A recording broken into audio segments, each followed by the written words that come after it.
Hello everyone, क्या हाल है। मैं अपनी बताऊं तो मेरी तो भाई हड्डी वही खाल है। खैर, मैंने सोचा कि आज कुछ डाइवर्स टॉपिक्स पे डिस्कशन किया जाए, क्योंकि ये तो देखना पड़ेगा ना कि किस तरह से मेरा देश बदल रहा है, आगे बढ़ रहा है। Exactly exactly। नेक काम में देरी डेरोगेटरी है क्योंकि सब्सक्राइब के साथ बेल आइकन मैंडेटरी है। Hey there everyone, I am Mohammad Mudassir Saleem, लेकिन नाम में क्या रखा है क्योंकि आप वैसे भी हमसे मिलने चले नहीं आओगे। और इन केस अगर आप निकल गए हमें सड़कों पर ढूंढने के लिए, तो आपको ये बता दें कि पुलिस बाहर स्वैग से सबका स्वागत कर रही है। तो इसलिए बहुत ही अच्छा रहेगा कि आप घर में सुकून से बैठ करके वीडियो एंजॉय करें।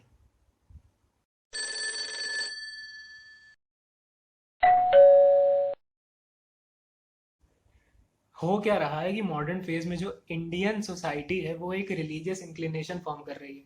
रिलीजियस इंक्लिनेशन का मतलब होता है अपने अपने धर्म की तरफ झुकाव, लेकिन उसका मतलब लोग गलत ही निकाल रहे हैं। हो क्या रहा है रिलीजियस इंक्लिनेशन में कि लोग अपने धर्म को डिफेंड करने के लिए दूसरे धर्म में बुराइयां निकालते हैं।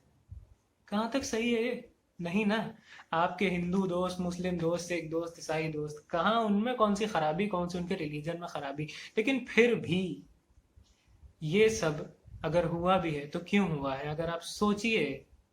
ये सब पॉलिटिकल एजेंडाज पूरे हो रहे हैं, कोई मतलब नहीं है इनका। क्यों?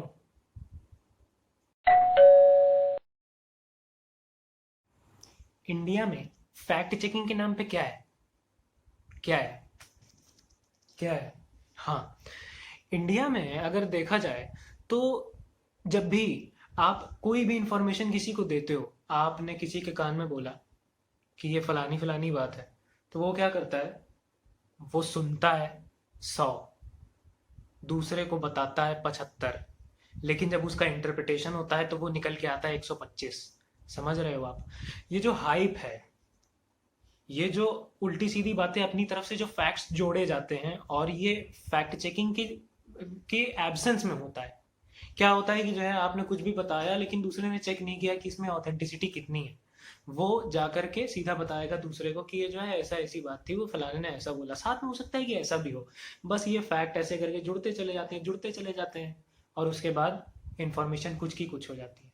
तो इन सब चीज़ों से, इन सब परेशानियों से हम जूझ रहे हैं, और ये क्यों है? Just because of so very less literacy. है क्या कि जैसे ये नहीं कहूँगा कि बहुत ही कम लिटरेसी है या कुछ वैसा है। होता क्या है इंडिया में कि अगर फैक्ट्स को कंसीडर किया जाए, मैं उठाता हूँ तो बताता हूँ। होता क्या है कि इंडिया की आबादी है 1 अरब 38 करोड़ अप्रोक्सीमेटली। उसमें 74.4% लिटरेसी रेट है, पूरे इंडिया का बता रहा हूँ। मगर अगर उसमें हम सब्ट्रैक्ट करें उसको 100 से, तो ऑब्वियसली 25.6% इलिटरेट है, मतलब चौथाई जनता तो इलिटरेट है। अब चौथाई जनता इलिटरेट है, बाकी 3/4 पढ़ी लिखी। ये सुन के अच्छा लग रहा है, अभी कानों को सुकून मिल रहा है। लेकिन जब हम ये चीज कंसीडर करें कि इंडिया में ये जो 25.6% निकला है अभी, 35 करोड़ 32 लाख 80 हजार लोग इलिटरेट है इंडिया में। अब सोचिए कि ये इलिटरेसी कहाँ कहाँ तक जाती है, फिर उसके बाद कहाँ कहाँ पे वो फैक्ट्स को तोड़ मरोड़ के जब एक जाहिल इंसान बताता है तो उनका क्या हाल होता है। कैसे इंफॉर्मेशन पढ़े लिखे के पास ही पहुंचती है और वो कन्विंस हो जाता है कि हम लोग कैसी सोसाइटी में जी रहे हैं, और फिर एक रिलीजियस इंक्लिनेशन और बाकी सारी चीजें जो भी आप लोग अट्रोसिटी यहाँ विटनेस कर रहे हैं, ये सब आपको देखने को मिलती है।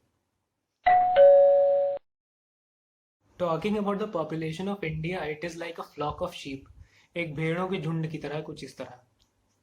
होता क्या है इंडिया में कि एक टेंडेंसी लोगों ने डेवलप कर ली है। वो टेंडेंसी ये है कि वो दूसरों पे डिपेंडेंट रहते हैं अपना काम कराने के लिए। ये रहता है कि जैसे बोलेंगे कि अरे भाई वो फलाना काम हमारा बहुत दिन से अटका है, वो करवा दो, ये करना है, वो करना है।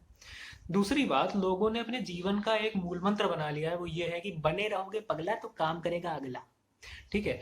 इसके चक्कर में प्रॉब्लम ये बढ़ गई है कि लोग ना तो अपना काम ढंग से करते हैं, ना दूसरे को ही करने देते हैं। दूसरी बात यह है कि जो मेहनती लोग हैं यहाँ इंडिया में, उनके साथ प्रॉब्लम यह है कि वो जब जॉब अपॉर्चुनिटीज को बाहर खोजते हैं ना, तो वो कहते हैं कि हमें बाहर बेहतर मिल रही है। इसलिए इंडिया में कई सारे लोग जो हैं वो अच्छी एजुकेशन पा करके अब्रॉड निकल जाते हैं जॉब करने। तो हमारे पास जॉब अपॉर्चुनिटीज भी रिलेटिवली कम है। हमारा कितना सारा युवा बैठा हुआ है, वो सुबह कुछ नहीं करता, वो सिर्फ 1.5 GB डेटा खत्म करता है। तो जॉब अपॉर्चुनिटीज को बढ़ाने की जरूरत है, इन सब को सुधार करने की जरूरत है, तब जा कर के कुछ बेहतर होगा। एक बात अभी पिछले वीडियो में कही दिल पे तो लगी होगी, 1.5 GB डेटा वाली। क्यों? 5 सितंबर 2016 जब से जियो अवेलेबल हुआ पब्लिकली, उसके बाद से भाई साहब वो लंबी लंबी लाइनें तो याद आती हैं सिर्फ एक जियो के सिम के लिए। उसके बाद से दे दनादन डाउनलोडिंग अपलोडिंग यही सब चल रहा है। हमारे देश में जितना भी युवा है वो सब सुबह उठता है, ब्रश करता है और उसके बाद 1.5 GB डेटा खत्म करता है। बात यह है कि हम लोगों को अपने फोकस को थोड़ा शिफ्ट करने की ज़रूरत है, थोड़ा सा अपने ऊपर ध्यान देने की ज़रूरत है, फ़ोन से ध्यान हटा के। तो प्रायोरिटीज़ को सेट करें, गोल्स को सेट करें, अपने फ्यूचर के बारे में सोचें। इंटरनेट और हेमा रेखा जया सुषमा तो मिल ही जाएंगी।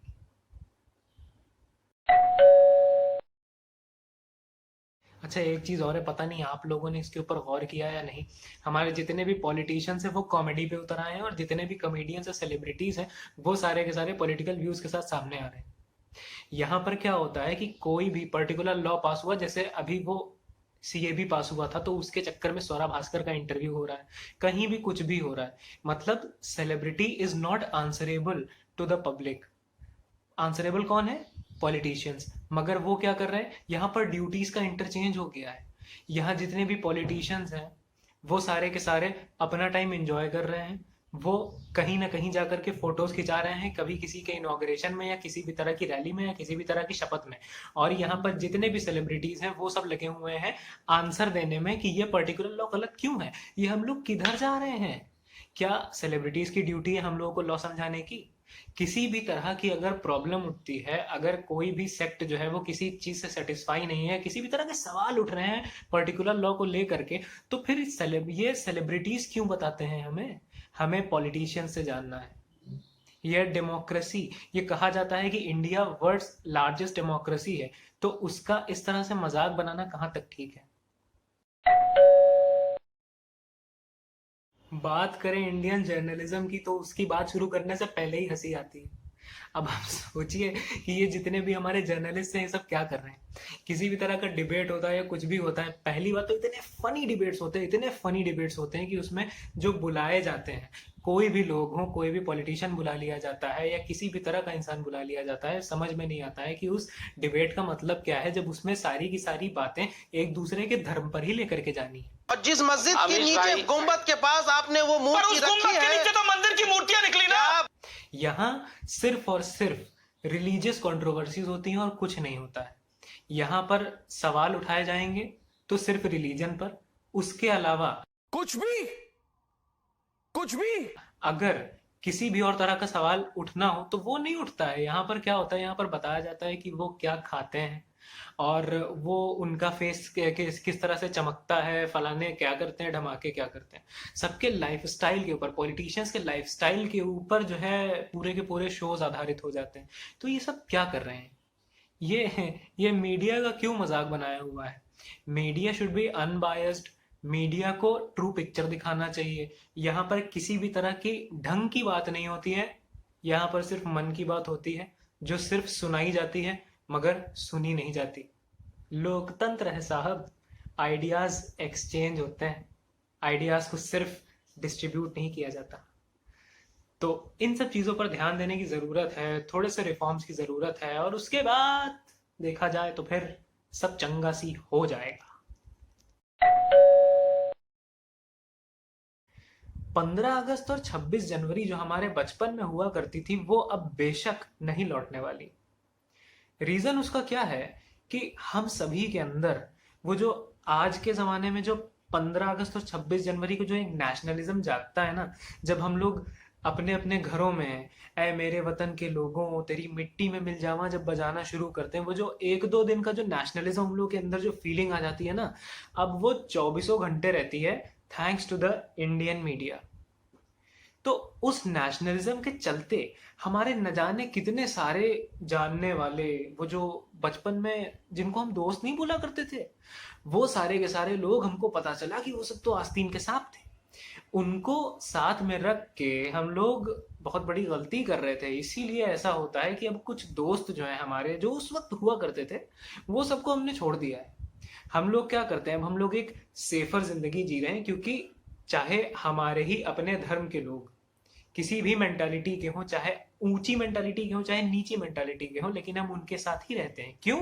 क्योंकि दूसरे मजहब वालों को तो हमारा मीडिया बताता है कि वो सब एंटी नेशनल्स हैं। सोचने की बात है कि ये सब कहाँ लेकर के जा रहे हैं हमें।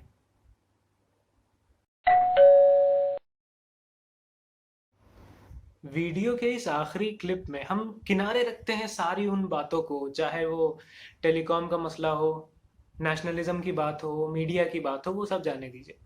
हम देखते हैं कि हमारे घरों में किस तरह की ट्यूनिंग है, हमारे जानने वालों से, हमारे घर वालों से, हमारे जितने भी लोग हैं। तो इसको अगर हम लोगों ने मेंटेन कर लिया तो उससे बेहतर कुछ हो ही नहीं सकता।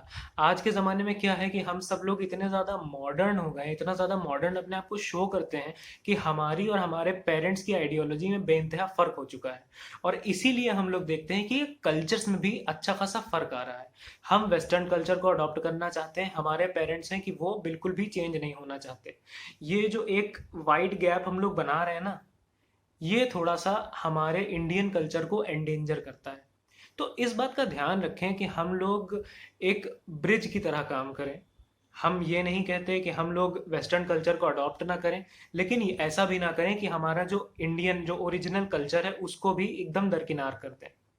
तो चीज़ों को साथ में लेकर के चलें, ध्यान रखें, सब कुछ अच्छा हो जाएगा। इंडिया सोने की चिड़िया फिर से बन जाएगा। तो उम्मीद न छोड़ें, अच्छे से रहें। धन्यवाद।